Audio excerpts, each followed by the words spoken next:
What's good, guys? Today's video is going to be about who I have as the top 5 receivers in the NFL.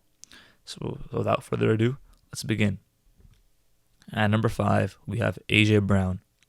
A.J. Brown has cemented himself as a top 5 wide receiver in this league. This past year, he had 106 receptions, 1,456 yards, 7 touchdowns, and he averaged 13.74 yards per catch, all off of 158 targets. He literally set an NFL record for having 6 games of 125 or more yards this season, but however, he kind of fell off from November, which could be attributed to the Eagles team suffering a historic choke job as well, starting the season off 10-1 and finishing 11-6, losing to the Bucs in the wildcard round. Regardless, he has gotten over 1,000 yards in all but 1 year of his career, which is very impressive, especially given his low volume in Tennessee. Now for the next player, CeeDee Lamb. You could put him higher on this list, and I wouldn't really mind, which just speaks to the wide receiver talent in the league right now. This past year, he had 135 receptions, 1,749 yards, 12 touchdowns, averaged 12.96 yards per catch, all off of 181 targets. This was his first year being the undisputed number 1 option on offense, as Amari Cooper wasn't on the team anymore, and he proved they could carry a receiving corps. He's also a guy that's just continuously gotten better every year, having 935 yards his rookie year, 1,102 his sophomore year, 1,359 yards the year before, and 1,749 yards this year. He also had the most receptions in the NFL this year, the second most yards, and the third most touchdowns.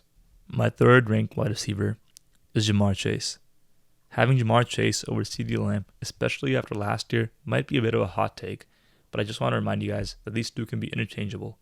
He had 100 catches, 1,216 yards, 7 touchdowns, and averaged 12.16 yards per catch, all off of only 145 targets. It's crucial to note that Burrow missed 7 games this year and was playing through a calf injury in the first 4 games of the season. Basically, Burrow wasn't himself for most of the season, which impacted Chase's production. When Burrow plays like himself, we've seen what Ja'Marr Chase can do, which is why I have him ranked as my third best receiver in the NFL. At number 2, I have Tyreek Hill.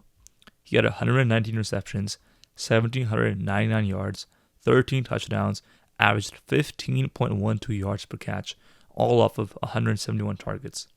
He had an amazing year, to say the least, as he was on pace to break the receiving record and have north of 2,000 yards.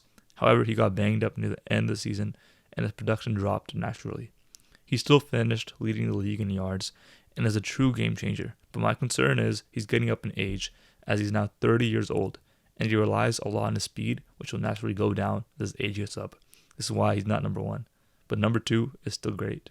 And finally, the best wide receiver in the NFL, in my very own humble opinion, is Justin J. Jettas Jefferson.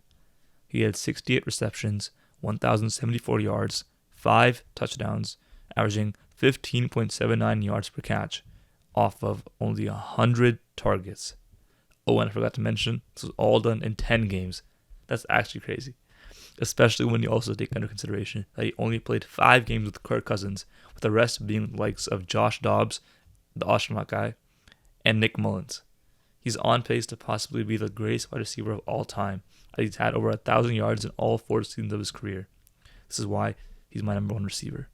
Yeah, so that wraps up my top 5 receivers in the NFL. Hope you guys enjoy the video. Feel free to leave a comment down below. Don't forget to like, subscribe, and share. And as always, have a great day.